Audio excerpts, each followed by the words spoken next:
Good morning, everyone. Happy Tuesday. That is a song that's going to wake you up in the morning. Thanks so much to Fastenal for that one.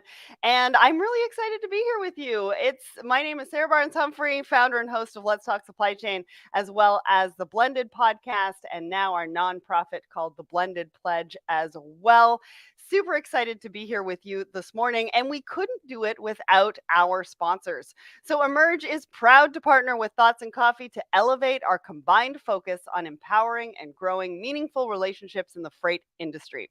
The first and only freight-specific RFP platform, Emerge is reinventing freight procurement by offering solutions that enhance the spot and contract procurement process, enabling shippers to make the most strategic decisions possible, saving invaluable time, and enhancing productivity. Learn more at emergemarket.com/thoughts and coffee.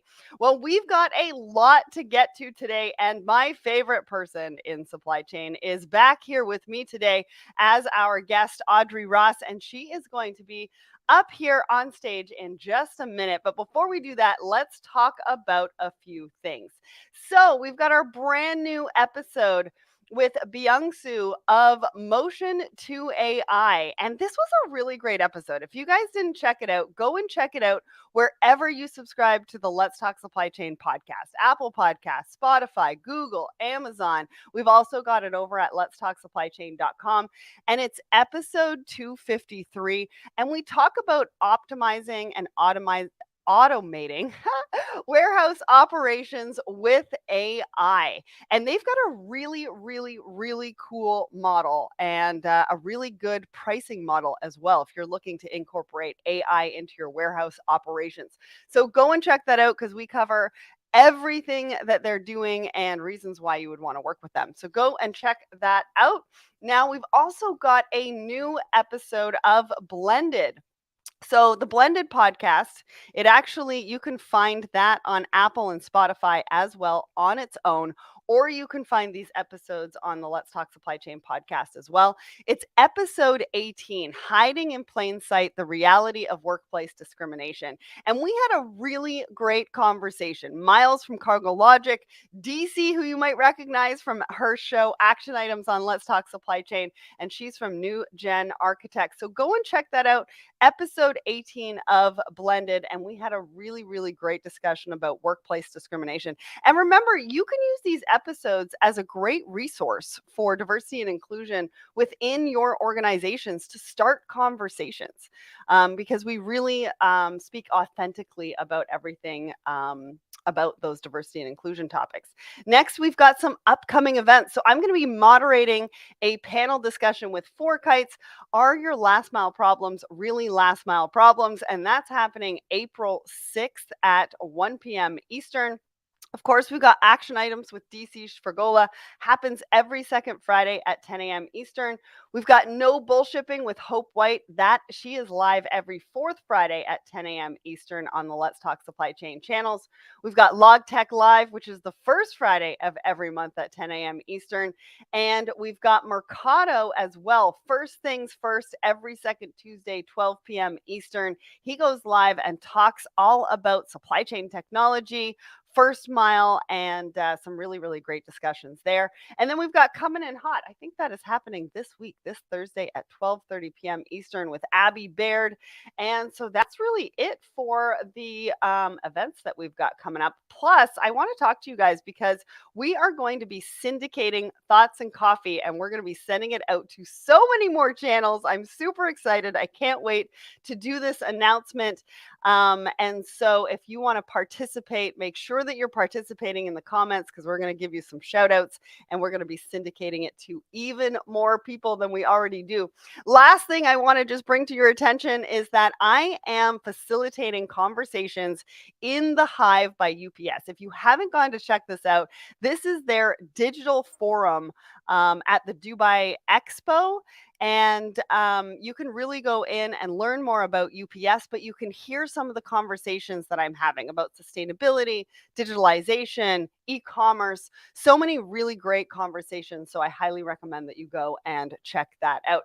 All right, it is time for us to bring up Audrey Ross. Good morning. Good morning.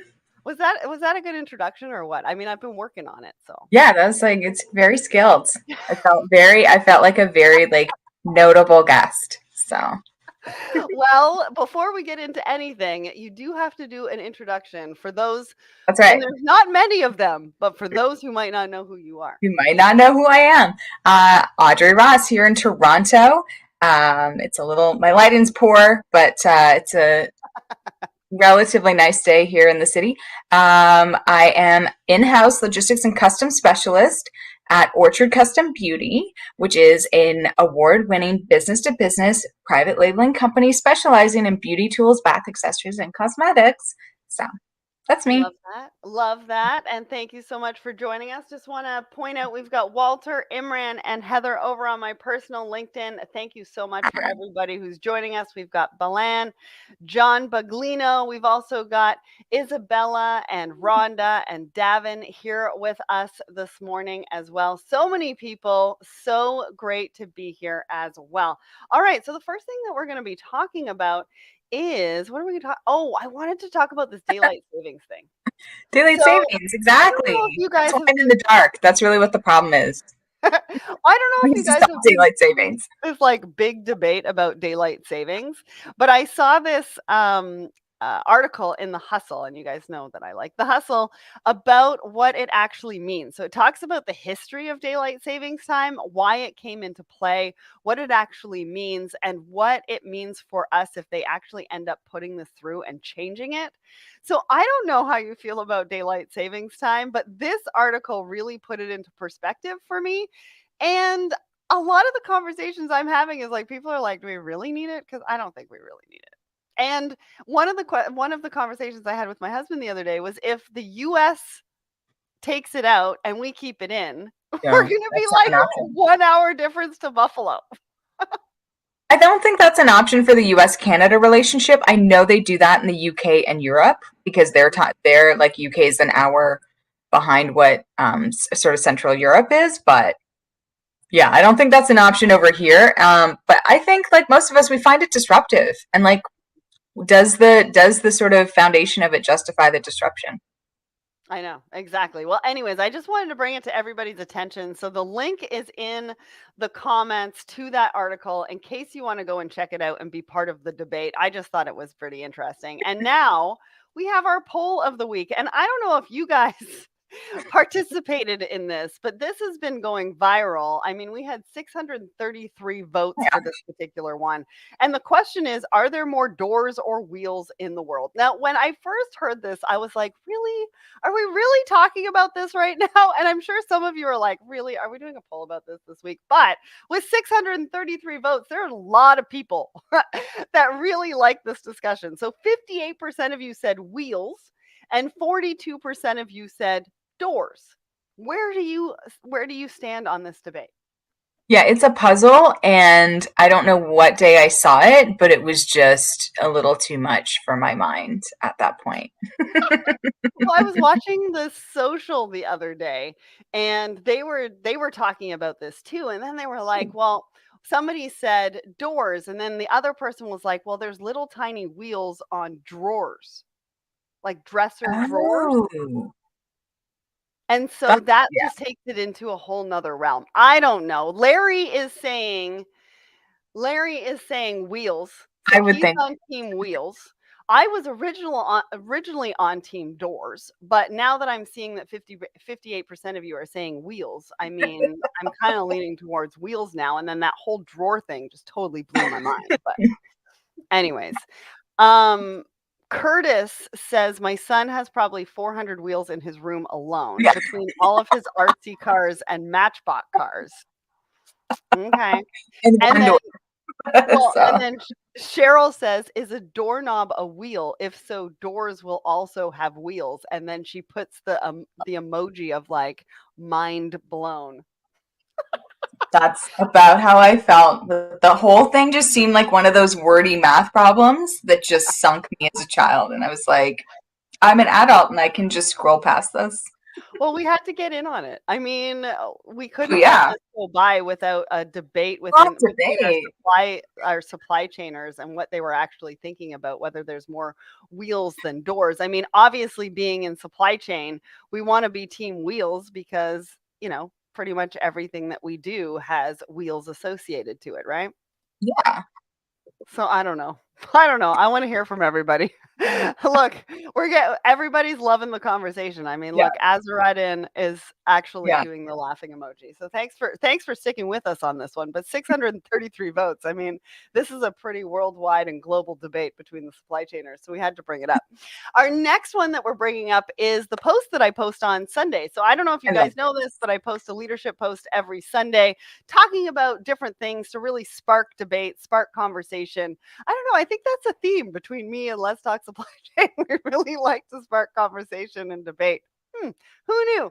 But this particular one was a Instagram post that I saw from Cleo Wade. If you follow me on Instagram, I do post a lot of her stuff. It's very thought provoking. Really enjoy her posts. And what I liked about this is that it was talking about how things can coexist. And some of the conversations that I've had from this particular post is really that the feelings around anxiety and excitement are kind of are the same. It just depends on how you look at it and how you think about it. And so this was a really good reminder that from mistakes there's growth. For even though you're confident, you can also have anxiety, which I struggle with all the time.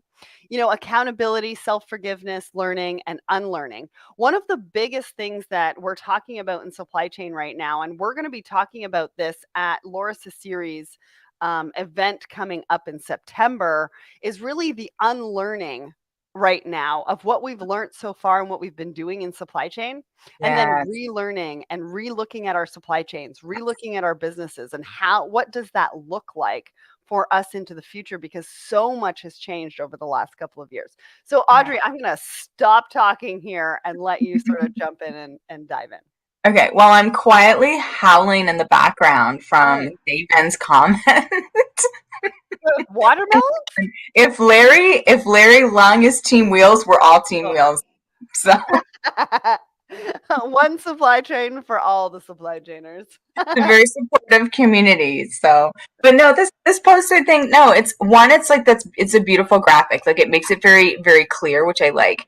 But two, I there is actually in a therapy that I did, it talked about changing anxiety to excitement, right? And focusing on just trying to switch the language around it to just kind of prompt your brain to be less in like worry and panic mode and more into like, you get to do this, this is something you're looking forward to. So I think that duality, really really exists. And I think it's hard for some of us, yeah, to try and have, oh, it's this or that. It is these two things at the same time. So I think it's a great representation, and yeah, I think it helps us kind of not feel like we have to choose or leave something out. That it's like, no, we can feel conflicted, we can feel, what we feel all at the same time. It's just an Absolutely. emotional chaos right here. Yeah.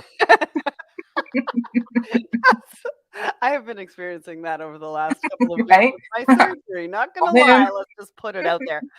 One of the other things that I do want to say right now is we are giving Audrey the day off of Thoughts and Coffee next Tuesday because March 29th is Audrey's 40th birthday.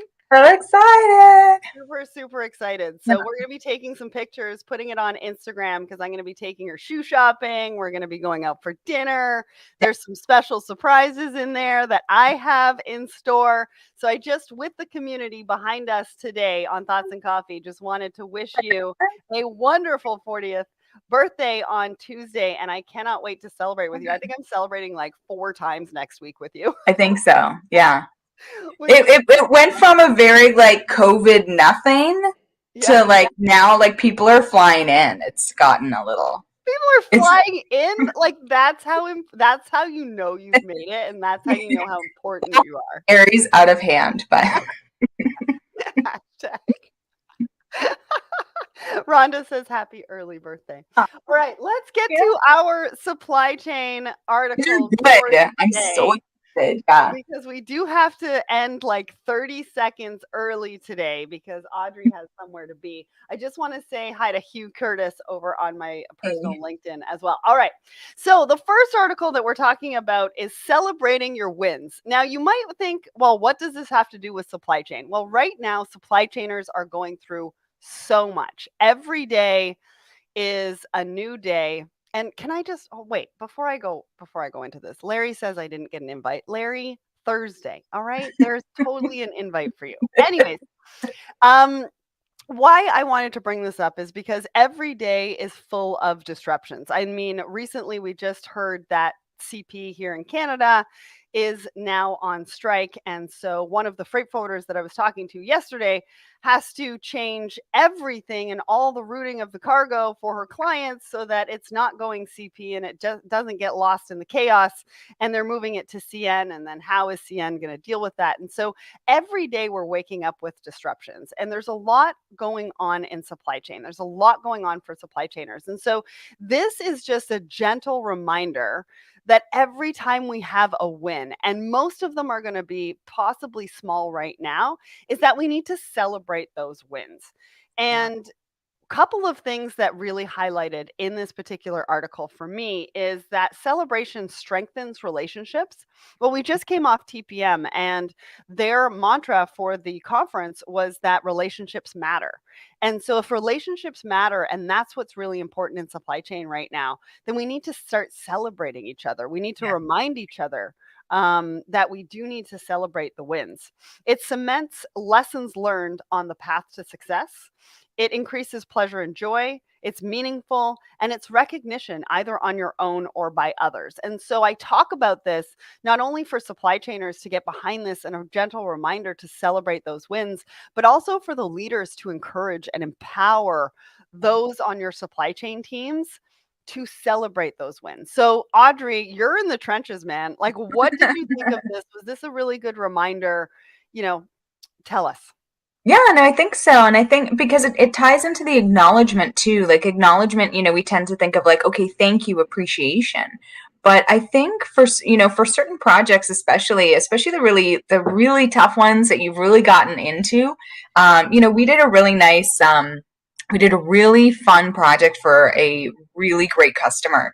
But it was a challenge. It took a number of team members, and the project manager made sure she had a little event, and this was during the pandemic, so it was tricky, but she got us all like a little takeout box, and we all did a little Zoom, and we had like a little charcuterie board, and it was just nice to come together and one, be able to acknowledge that we all collaborated really well, and two, that the project was finished because it was very challenging.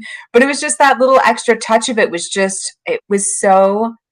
such a treat to relish in the accomplishment, and that it really sort of one fosters that sense of camaraderie with your teammates, with my teammates, but also it really motivates you for like, okay, if we can do that, what else can we do? What can we take on? So I think it's, as a leadership sort of guidepost, I think it's right up at the top. Like, not, the acknowledgement, the gratitude, the appreciation is key, but finding those ones that you can do like a little extra, like a little balloon thing, a little cupcake thing, that just makes everything special.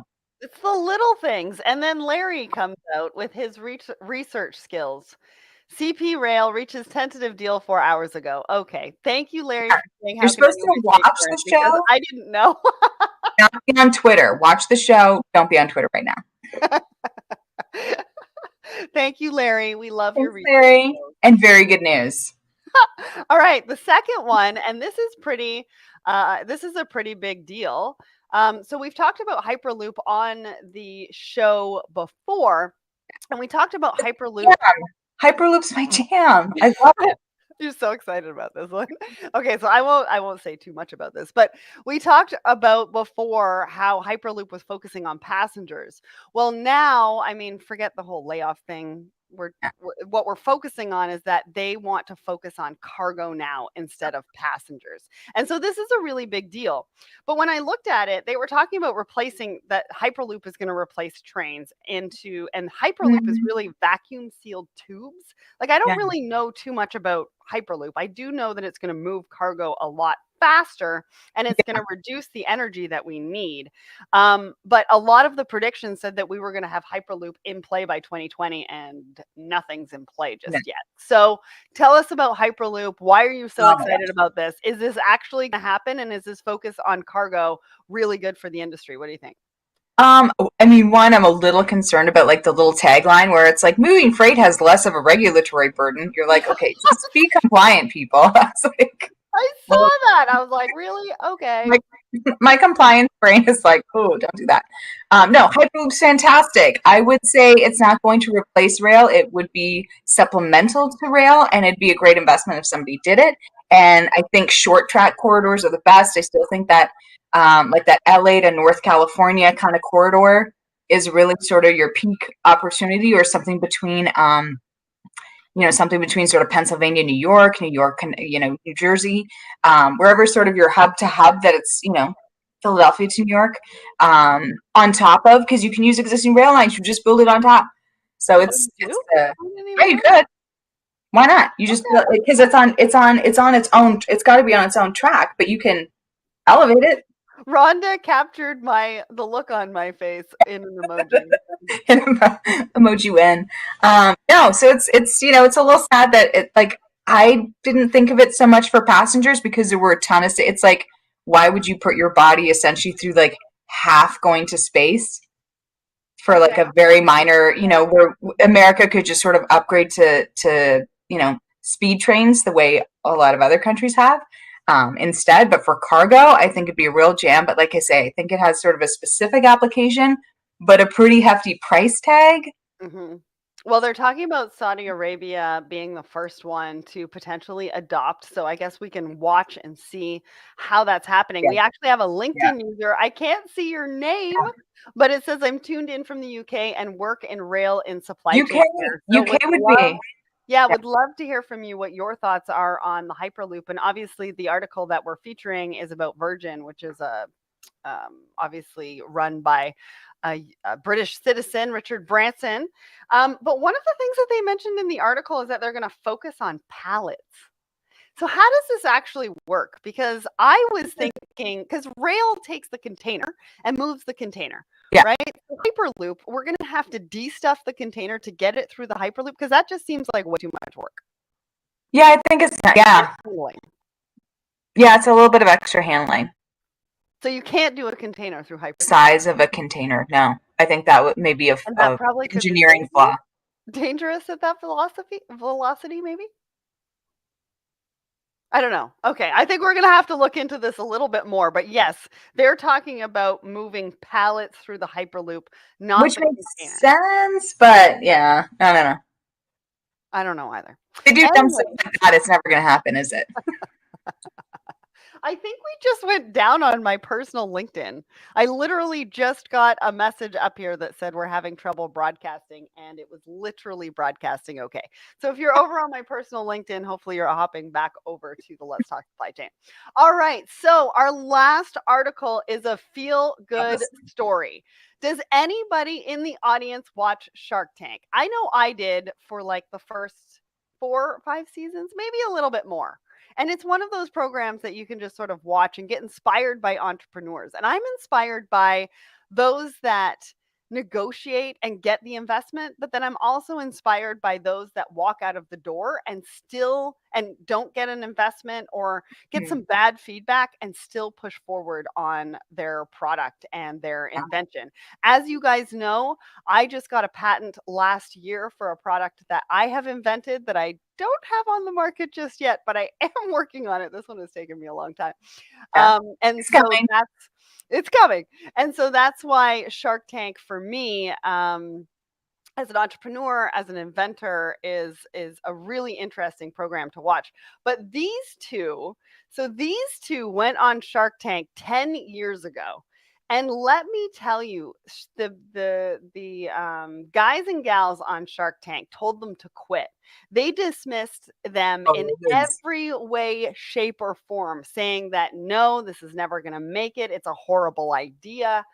10 years later, their beauty company is booming. And so this is a feel good story, not necessarily to do with supply chain, although they would have supply chain challenges, I would imagine, because they're in beauty.